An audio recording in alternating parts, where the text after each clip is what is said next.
asked a lot how we travel with dogs, and it's definitely a lot harder, but we've learned to make it work, and we've found a ton of stuff that helps us that could probably help you too. You also have to remember that it's probably going to take them about a month to get used to their new environment and to be happy and okay with it. One thing we realized first week of traveling is how much we dump their water bowl out every time we started driving. So Lance thought of a cool idea to get a water bowl that just sealed. So it's honestly just Tupperware. Then we don't have to dump their water bowl out. If you get a large exercise in the morning, it makes the rest of your day way easier with them. Now, don't feel guilty if you leave them for a while inside your bus or van. After all, it is their home. So they get accustomed to it and they like to just sleep all day. Our dogs personally have issues with other dogs, and we've learned to just vocalize that in the beginning. So if we see a dog coming up to us on a trail or on the sidewalk, we tell the owner our dogs are not friendly, and then they stay away. A lot of people just don't really understand what you're going through, so you just have to be open with the communication with what you are going through, and people tend to understand. We think what helps is to build your bus or van around your dogs. Before you fully live in your vehicle, I recommend taking your animals inside and just having them lay out and see where they find comfortable. This will help you move around them and then move around you. This is pretty common knowledge, but have your dogs basic trained. Sit, lay down, stay, all of that will really come in handy.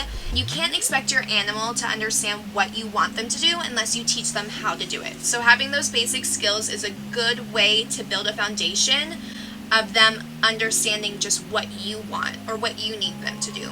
If you don't already realize this about your pet, everywhere it walks, it probably reacts differently. So whether it's a busy city, a music-filled street, an empty forest, they're gonna have different feelings. So walk them as much as possible, but don't just walk them, teach them what's good in those situations. So practice your heel, practice your sit, everywhere you go, that way they can feel comfortable with you on every walk they take. Keep in mind when you get frustrated with them that they're animals. They're just trying to satisfy you and do what they think's best.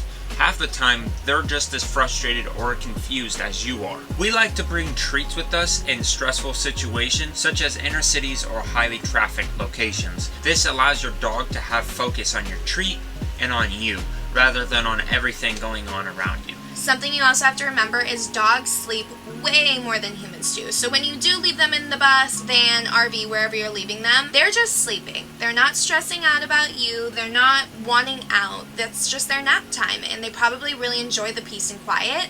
So do not mind leaving them in their actual home, because that's really what that is. At the beginning, they might bark and might be nervous because you're leaving, because in the end of the day, you're part of their pack. But they will eventually settle down and go to sleep. Something that really helps our dogs stay calm if we're in city, which is, loud, noisy, there's a lot of new things going on, is our blackout curtains. That literally blacks out everything around them to where they can actually nap, calm down while we're not here. It also helps their reaction to other items. They've learned that noises happen around the bus and it's not always bad, which is good. The curtains also make it a lot cooler in the bus, so if you do have any big windows, get blacked out curtains. We have a ton of gear for the dogs, and there's a reason why we have everything, and I'll show you that now. A short leash, prong collar, a longer 8-foot leash, a double leash, 2 attachments to each collar, and then that would go on your leash.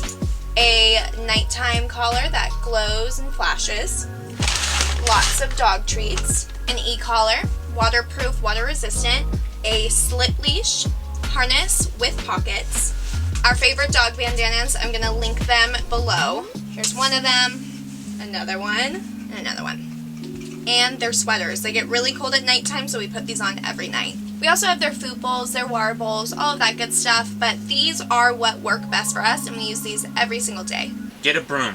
Everything gets dirty. Every nook, every cranny. CBD treats can be really good to help your dogs calm down in stressful environments. We like to find secluded spots as much as possible, so pull-offs on dirt roads, just anywhere that there's not really other people around, so that the dogs can kind of roam free and do their own thing.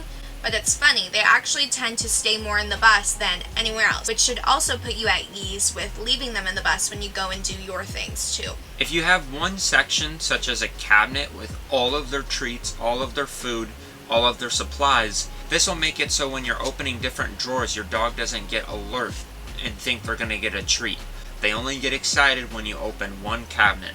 If you're mid-build or not traveling in the vehicle that you have for a while, I highly suggest still taking your dogs or pets out with you, because leaving them just when you go in the grocery store or taking them to the pet store even in the build can really help them understand that you move the vehicle, they don't always leave the vehicle with you, or you move the vehicle and they get to go out and behave well with you. It can really help them get used to all of the things that are going to come up when you are driving and traveling. We definitely still have a lot to learn, and we struggle a little bit every day. It's not the easiest thing, but it is worthwhile. Having the dogs isn't the easiest thing, but there are a ton of things that you can do to make it easier, and I hope this helps, and I hope you enjoy traveling with your dogs.